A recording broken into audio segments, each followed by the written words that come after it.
I'm Jackson Pearce, and this video is coming to you live from my grandmother's house, and I'm currently hiding out in my grandmother's room because it is the only quiet room in this entire place, so I apologize, but it's quite lovely in here, really. All the dogs are in here with me.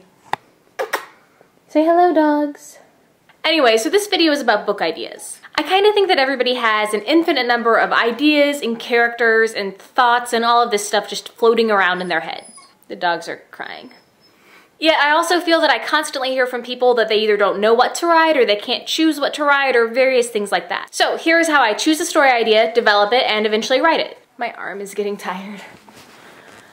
Lurking lower, there we go.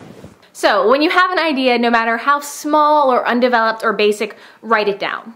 And not on like a napkin or something disposable like that. You want to write it down in a computer file or a special notebook or, you know, someplace where you're going to be able to find it again in months or years or decades or whatever. And every time you think of the book or get a new idea about it, go back to that file and write it down.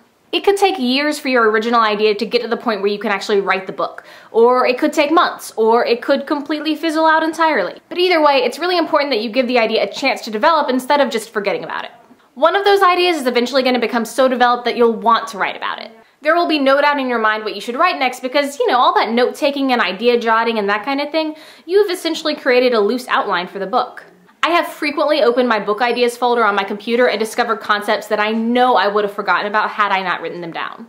Purity, my book that's coming out in 2012, is a really good example of that. I got the idea while driving and I wrote it down, and it took about a year for it to be developed enough for me to actually turn into a book. My methods work, people! This one, anyway. Some of my other methods might get you killed, so stick with this one. Anyway, thanks for watching, and I will see you guys later. Dogs! Ruff, ruff, ruff. Dogs, look up here. Look at the camera.